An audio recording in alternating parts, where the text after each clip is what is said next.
Welcome back to the Transform Your Mind to Transform Your Life radio, podcast, and television show.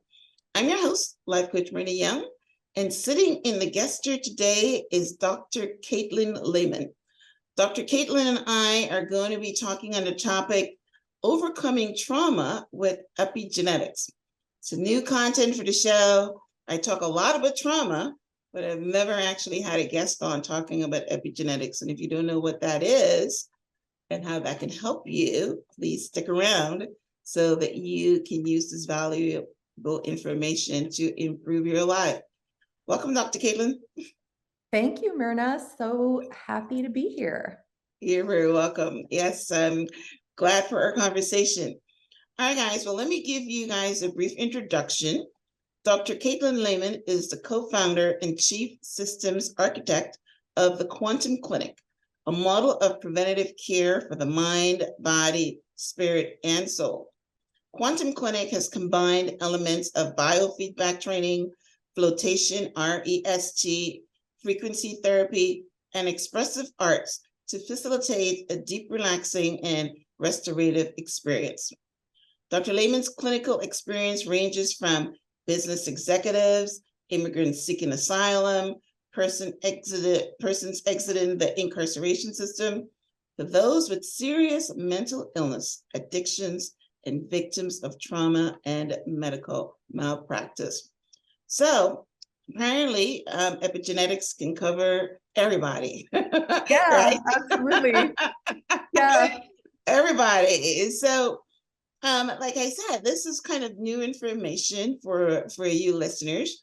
So the first thing I want to start off by talking about, which is something I haven't heard before, is you talked about preventative care for the mind, body, soul, and spirit. What exactly does that look like? Yeah, absolutely. Well, thank you so much for asking, and I'm really excited to dive into this conversation. Gosh, how do I even start? So I was trained in clinical psychology. I have a background in working with serious mental illness and obviously just kind of the normative stress responses that people have, anxiety, depression, et cetera, et cetera. And during and after the pandemic, I started asking myself, okay, like how can I best be of service to my community right now? And what is possible here in Los Angeles, where I live and have worked for over 15 years. And in that process of discernment, it became possible for me to start a community clinic, a wellness center, so to speak. And we offer a model of preventative mental health care, which represents a gold standard in neurocardiac function and supports autonomic nervous system healing and integration through what's called deep rest or reduced environmental stimulus therapy.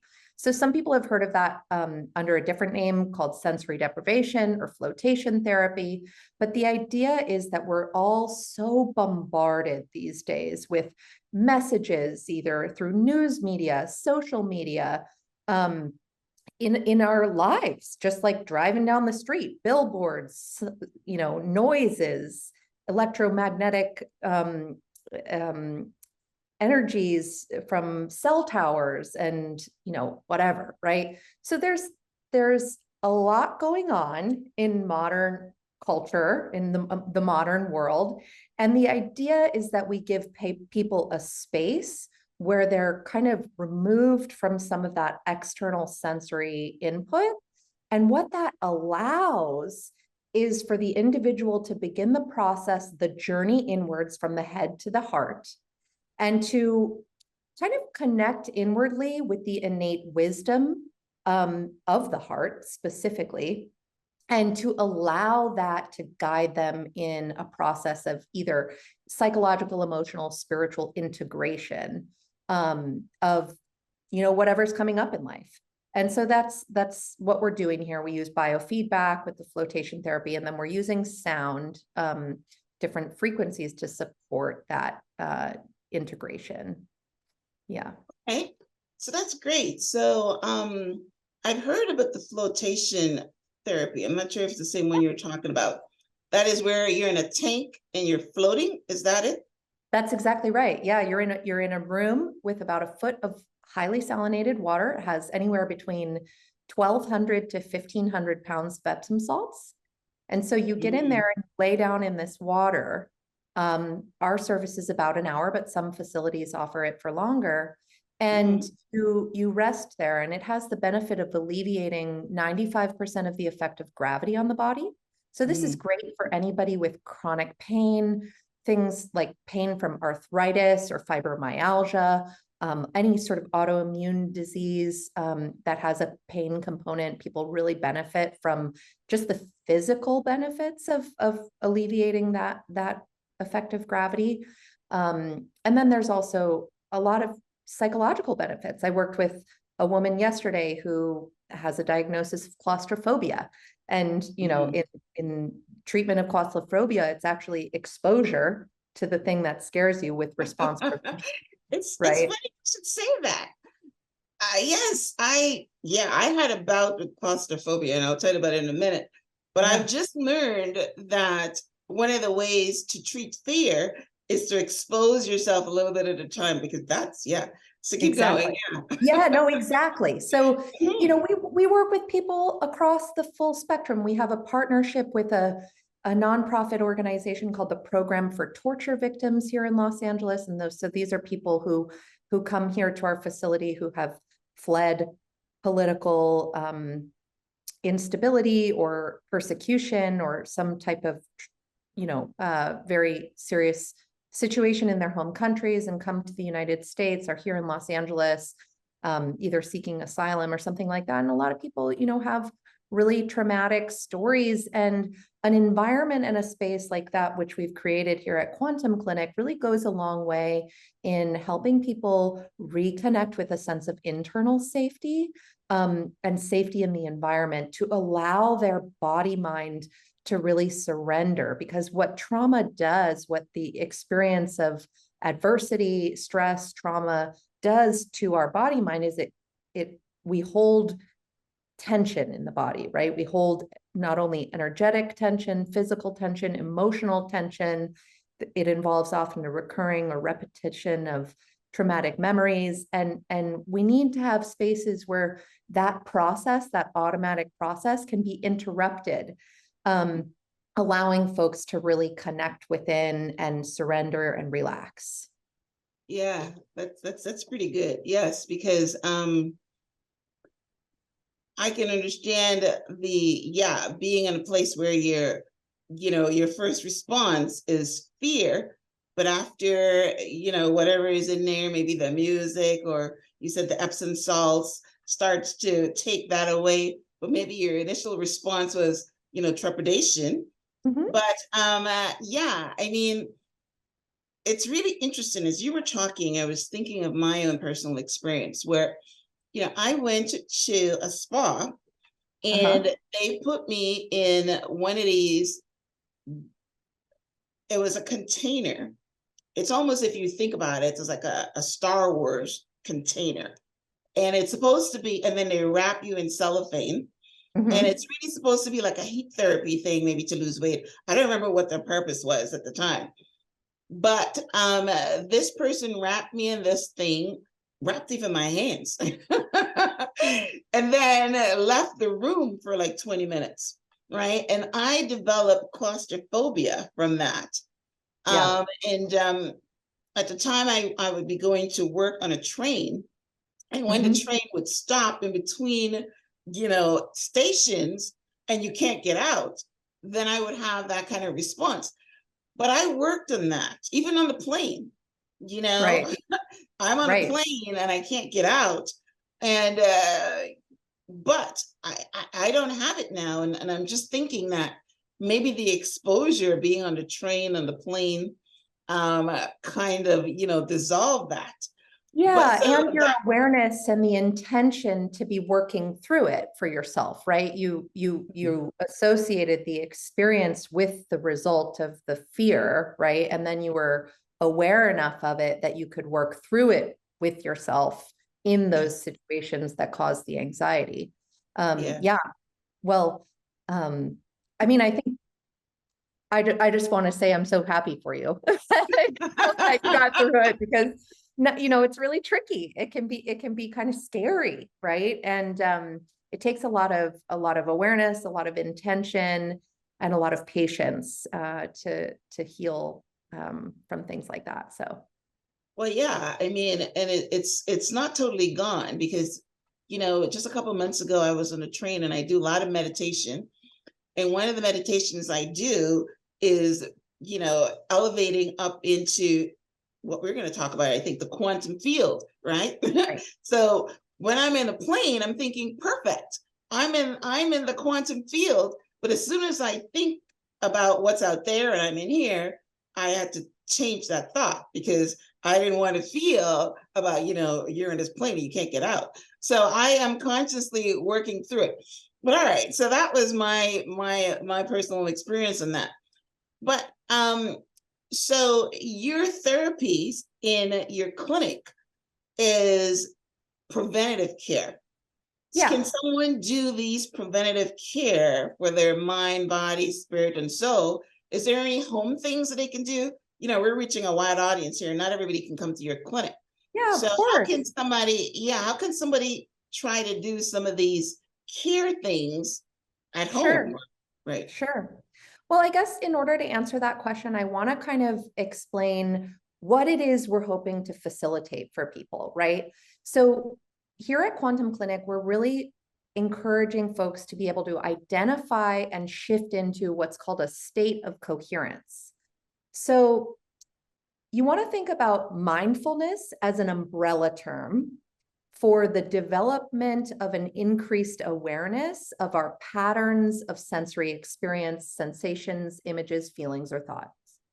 Mindfulness can also is related to the practice of meditation. And meditation can come in a lot of different forms, but generally it's thought of as when you harness the power of attention and intention to focus on a particular aspect or object of experience. So oftentimes this is the breath, right? Coherence is a physiological state which can be achieved through the practice of both mindfulness and meditation. It's practiced by focusing and harnessing our energy and intention to connect with the energetic center of the heart, right? So all of that mental activity that we usually associate with the mind, you want to bring that down into the body. You can either put your hands on your heart, or you can close your eyes and imagine the heart's energy. And then even beyond that, you want to cultivate or activate a life-affirming emotion, something like reverence or awe or joy or gratitude, right? You want to really feel it in your body. And then you can begin to move that energy outward. And what happens is there's actually much more energy and information coming from the heart to the brain than there is from the brain to the heart. It's actually like 5,000 times more magnetic information and 100 times more electric information. So there's like we think of the brain as regulating the body, right? But actually, if you think about it, the heart is centrally located to kind of be the symphony conductor of all of this information as well. So when you're in the practice of mindfulness and meditation and working to cultivate those positive life-affirming emotions, your heart rate variability becomes more harmonious, more sign-like. And this is a great correlate for neural activity. So you're shifting out of stress and into deeper and deeper states of relaxation. So we want to just begin to bring more awareness to that for ourselves. And this is essentially the tie-in to the epigenetic piece that I hope we'll be able to explore a little bit more together. But what happens when you're in a state of coherence is it facilitates a cascading effect of something like 5,000 biomarkers in the body, right? It essentially is the opposite physiological state from stress. And if stress and inflammation are attributable for 95 to 99% of disease, not genetics, stress and inflammation, right? Mhm. Those are environmental, those are subjective. So we can modulate that experience through practice. And that has positive effects on the progression of health and vitality, as opposed to the progression of disease. So this is what we mean by prevention. We're providing people with the skills and the space and the experience to be able to access coherence within themselves. And then we're, kind of supporting that as a model of prevention. Are you a believer of magic in the universe? Visit Twilight Wings Magics on Etsy. Twilight Wings is a professional spiritual healer who specializes in spells and rituals to create change in your life. Get one-on-one service and trusted 5-star spells that have worked since ancient times to discover wealth, rebuild your relationships, and help you find success. Visit Twilight Wings on Etsy by searching Twilight Wing Magics. I definitely, yes, I can understand. Yes, stress. I spend a lot of time trying to stimulate my vagus nerve, because my vagus, obviously the vagus nerve is responsible for the parasympathetic response. So I do. And we've talked about meditation earlier. I do a lot of meditation where I'm bringing in the energy to my heart center, but I've never actually done one where I'm going the opposite way. So that is good. Yeah. And that's kind of an interesting shift, right? Obviously we can't deny the fact that we have bodies, right? We have these, physical bodies with a brain and a nervous system and all of that stuff. But really, if you zoom in and zoom in and zoom in, essentially what it is patterns of flowing energy and information. So if you have been someone who was exposed to a lot of adversity in childhood or stress in childhood or whatever the case may be, right? Those neural correlates, those patterns of experience, those patterns that are repeated over one's life become the default mode, right? And so in order to interrupt that cycle, you have to provide your body mind with an alternative experience. You have to know what that is, right? So that you can begin to shift it for yourself. And we're just kind of in the process of supporting people with that. Okay, that's pretty good. I love that. All right, so what are some practical methods of reducing the stress? So we talked about meditation. We talked about, getting into your heart center, which is your heart chakra. We talked about some of your therapies, the, flotation, RESD. So is like the biofeedback training, what is that? And the frequency therapy, those are some methods of reducing stress? Absolutely. I mean, everybody has to find a method for stress reduction that works for them. Like, I really love to go walk out in nature. And while I'm walking in nature, I imagine myself as being a part of a fundamental unifying field of energy and information, connecting with the fullness of my experience, of my being, and the joy and enthusiasm that I feel when I'm out in nature hiking, right? Like that for me is one of my favorite stress reduction techniques. I also love our services. I do them at least once a month because, again, even when I'm in nature, there's a lot of external stimulus, but in a space like this, you can really begin that process of tuning inwards, and it deepens one's connection to the self. But yeah, stress reduction, some people really like to work out really heavy, right? Like that can be a form of stress reduction. Ultimately, I think more than any sort of prescriptive plan for how to reduce stress, it's about being in the process of discerning for oneself what works for you, and that's a lifelong process, and it changes, month to month, day to day, week to week, and certainly over the course of one's life.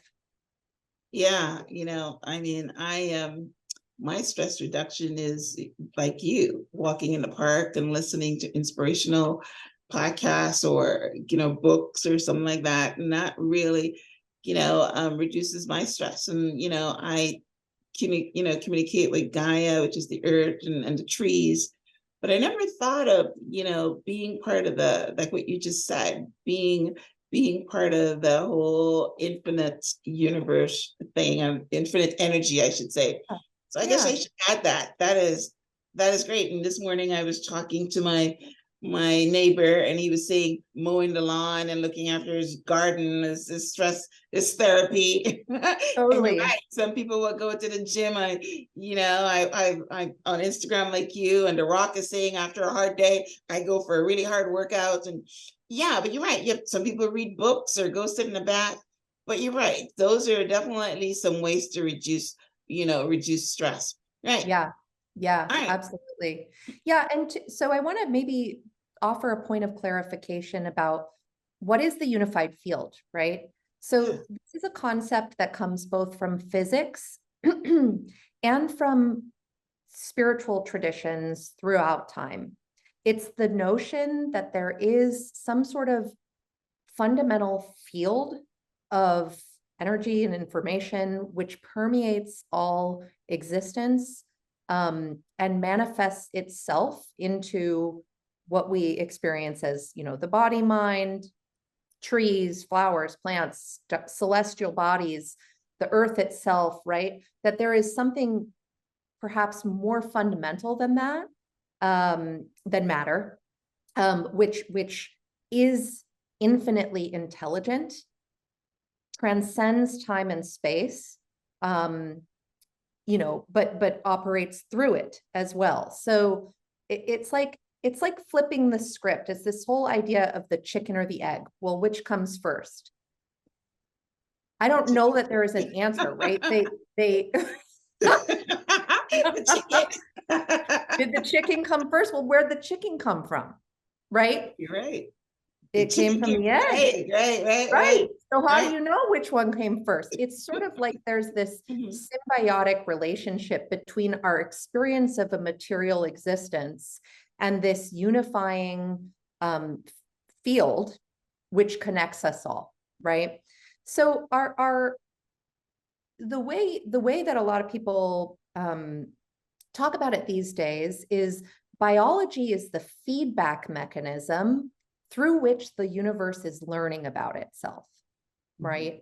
And through which this field has experience of what it's like to be you, right? Or what it's like to be me. Where we draw the boundary condition between self and other, right, in this unified field depends largely on the purpose of the conversation, right? So for the purpose of this conversation, you are distinctly you and I am distinctly me, and we are here having this beautiful conversation that unifies our experience together, right? But yeah, you want to begin to shift your self-concept away from being a material-based object in space-time and connecting with a sense of identity that transcends this experience of self. And that's sort of ultimately what the mystical and spiritual traditions have talked about for as long as time. And also, what physics is now pointing to as well, the math, so to speak. Right. Yes, that's true. Like I said, I'm in the space. I don't really understand it very much. I'm learning about it. But yeah, as you were talking, before we started recording, I was telling you about, I follow Dr. Joe Dispenza's work, and I do his meditations in the quantum field. And when you're doing his meditation, he's always talking about you become no one and no thing and nowhere. And so that's exactly what you're talking about. Just leave the body and become spirit. All right. I just want to offer one caveat to that, because I really respect his work a great deal. And I think it is very important, but even implicit in just how you described it, there's a dualism that is implied, right? Like that. And to a degree, it is helpful to let go of one's attachment to the body to be able to access these other states of experience. But ultimately, it's also about the integration of the two, right? It's knowing that I have this body for a purpose, because this body is what allows me to manifest in this three-dimensional world that we live in, right? It's not an all or nothing paradigm. When you're connecting to this cosmic life force, this energy, this part of you that transcends your experience of self, it's not separate from you, it is you, right? And that's a real important piece to drill down on, because I'm not separate from that. I am that, and so are you. Yeah, like you see, I said, I'm in this space, I don't really understand it, but yeah, when I'm like doing my meditation, I'm thinking that, you're leaving the body behind and you're going, which I don't really. You're astral projecting. Can't get there, right? Yeah, exactly. I try, but I don't always, I'm like a novice. I'm learning it. Yeah. But yeah, so let's get our topic today. So we're talking about healing trauma using epigenetics. So the first thing I want you to explain to our listeners, what exactly is epigenetics? Sure. Well, epigenetics is a field of study that's been around since like roughly the 80s. It's this, previously we used to think that our genes were responsible for the manifestation of things that happen in life, right? Like our genes control different biomarkers in the body, and that's true to a degree. But what the field of epigenetics has shown is that it's actually there's a relationship between genes and environment, right? And environment is not just a physical environment, meaning like the home we grew up in, whether or not we were exposed to toxins or mold or other environmental toxins, for example, or not, right? Those can be epigenetic triggers for disease or health. But it's also our inner environment, right? It's the thoughts, emotions, feelings, sensations, the patterns of experience that operate inside of us, which can trigger different manifestations of either health or disease, right? So epigenetics really looks at the relationships between gene and environment and how we can modulate our experience and work towards the creation of better outcomes for ourselves, right? And a lot of people talk about ACEs these days, adverse childhood experiences, right? There've been enough kind of population-wide studies to say that if you have a certain number of adverse childhood experiences before the age of 7 or 10 or whatever, right, you're more likely to develop certain conditions in adulthood, right? That's what we're talking about here, right?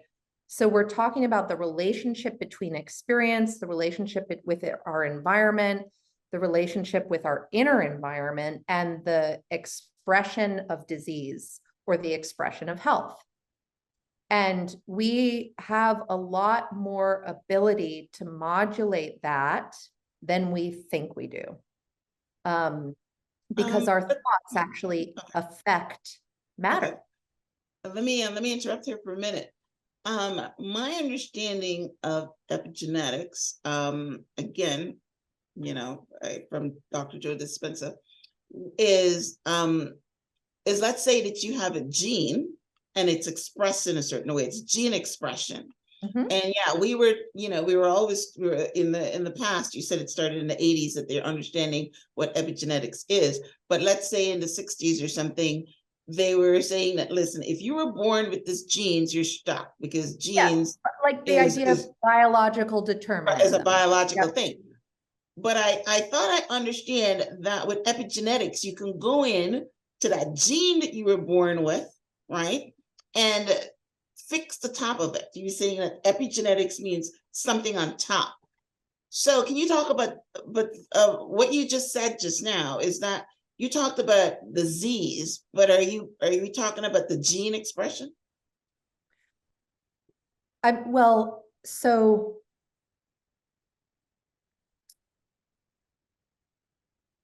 let me take a second to think about how I want to communicate about this. Okay.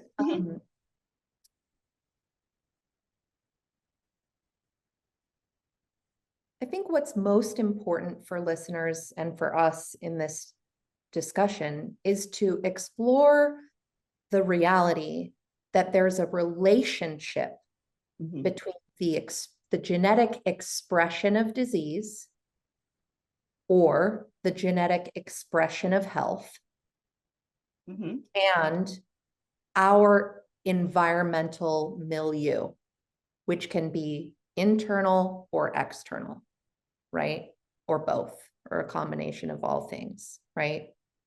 So there's a relationship between health and disease and environmental factors. It's a very, very small percentage of disease, which is, to your point, biologically determined by the presence of certain genetic factors, right? Okay. Very, very small percent, like 1 to 2% of disease is biologically determined by our genetics.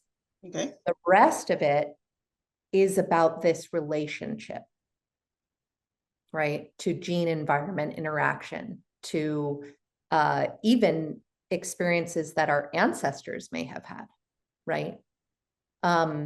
So scarcity or stress in the mother, right, of say a pregnant mother affects the development of her child that she's carrying and affects the life course of that child as they go through life.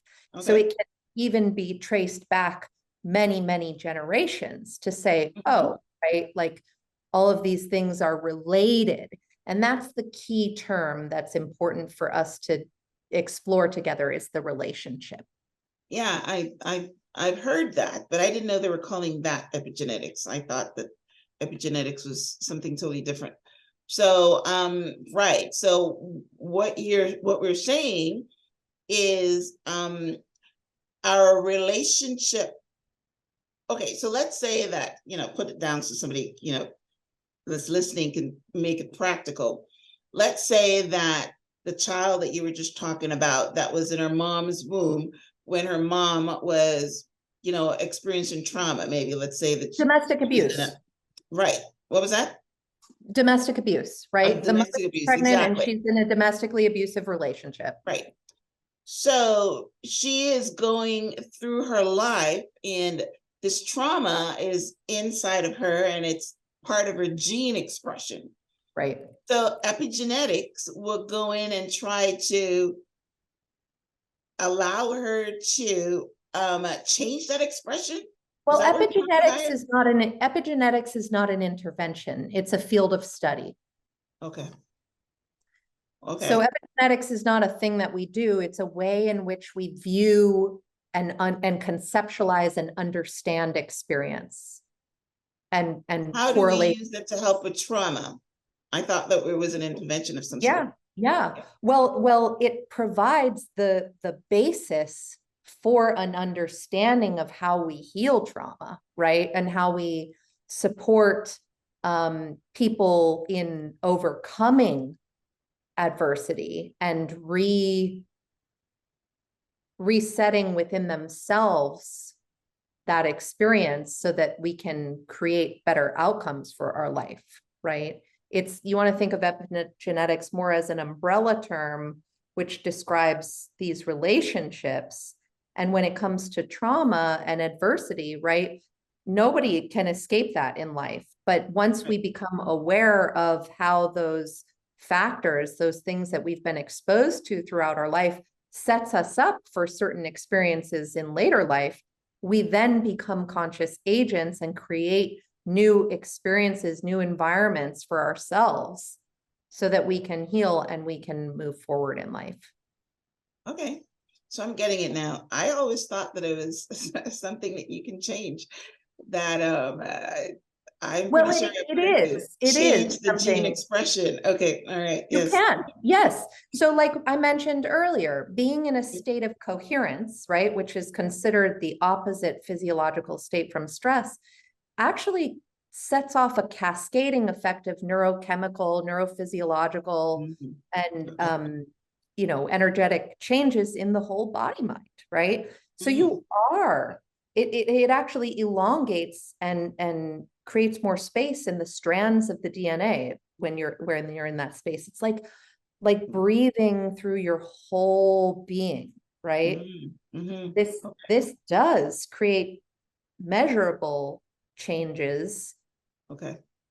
throughout the body mind, which includes genetics. Yes, I'm getting it now.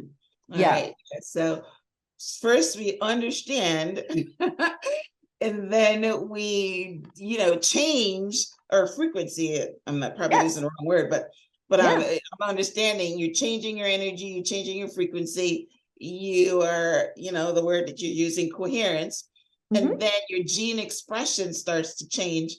And Yes. that's why you call it epigenetics, because Yes. you're changing the top or something. You're Isn't that changing what the epi means, environment. top? Right. Yep. Right. Okay.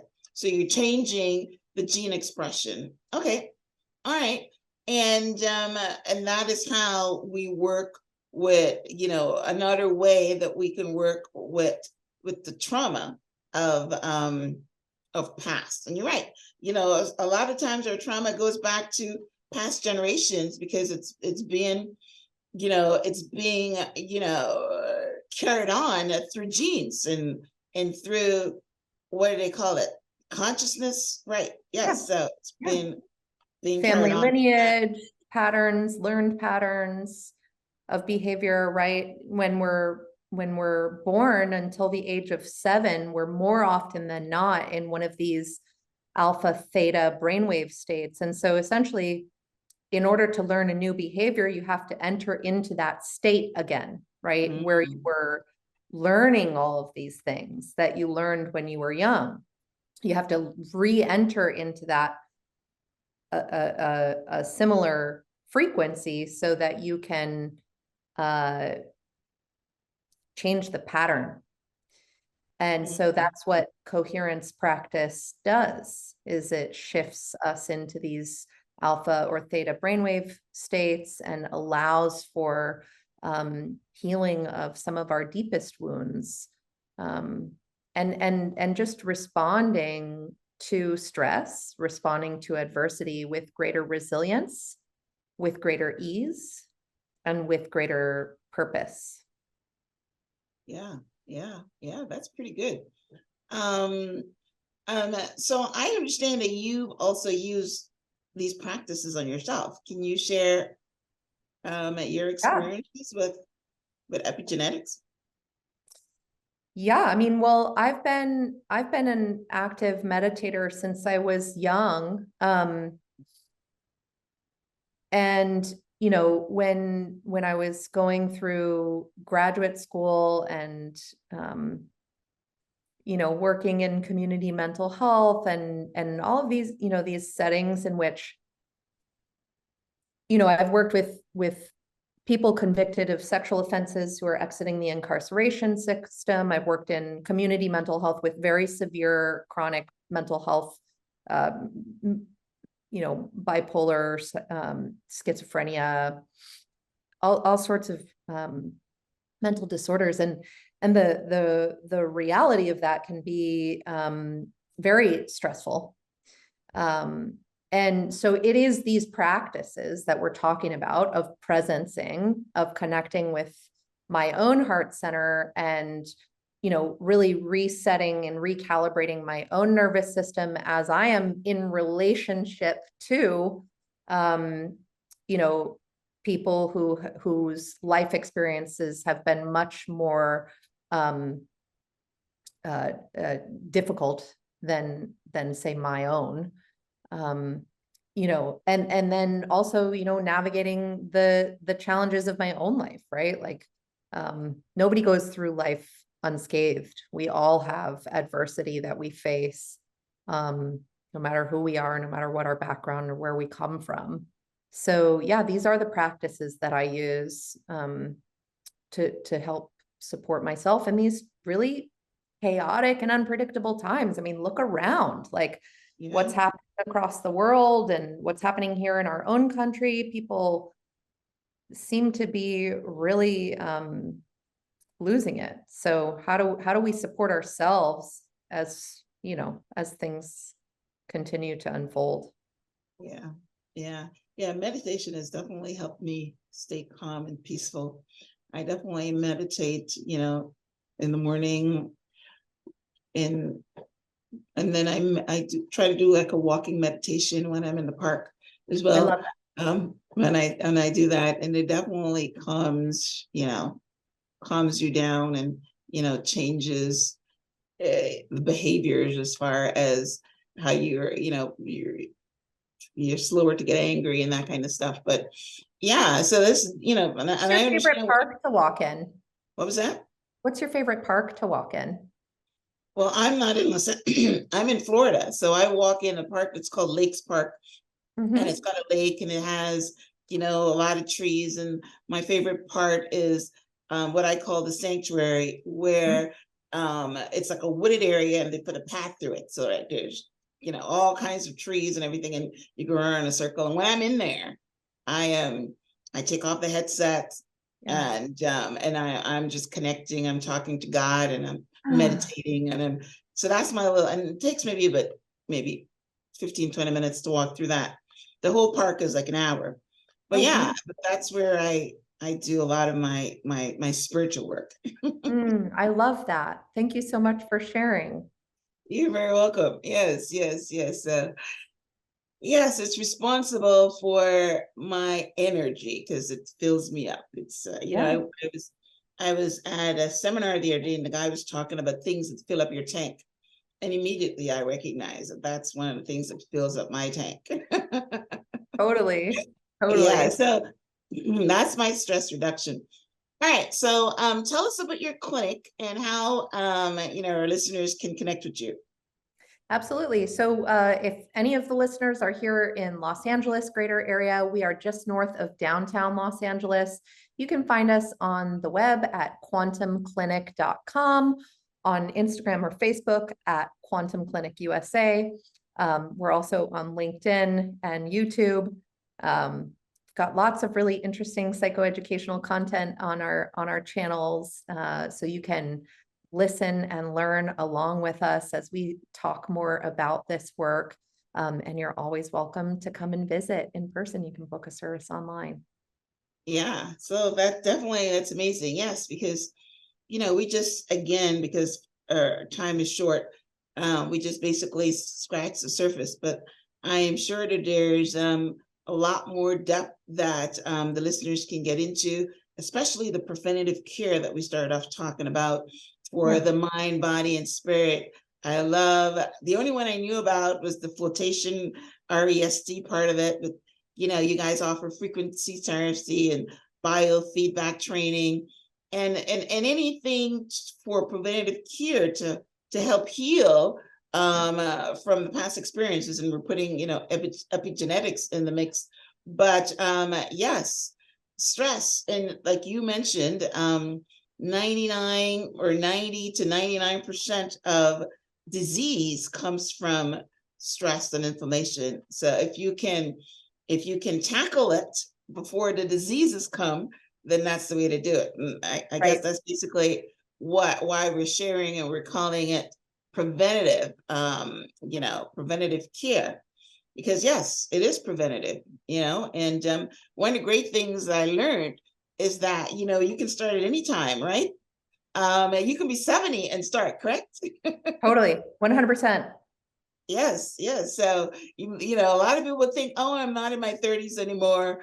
And it's too late for me, but you can definitely start. So Yeah, It's definitely. never too late Mhm. to learn these skills. They're universal and they're so powerful and helpful for anybody at any age.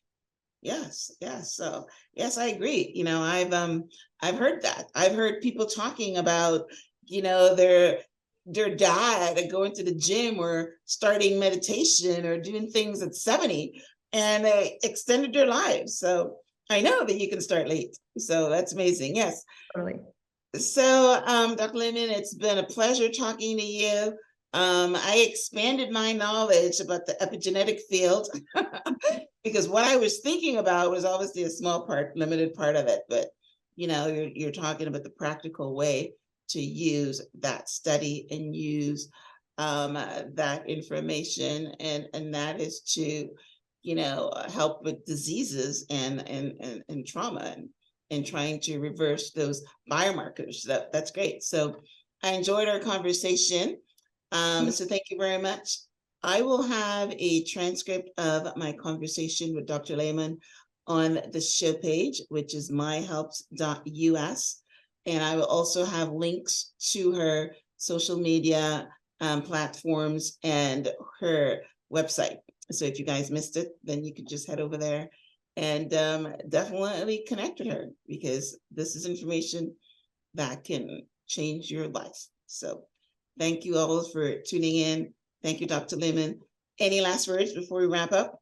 No, thank you so much. It's really been a pleasure speaking with you. You're very welcome. All right, guys, thanks again for tuning in. Until next time, namaste.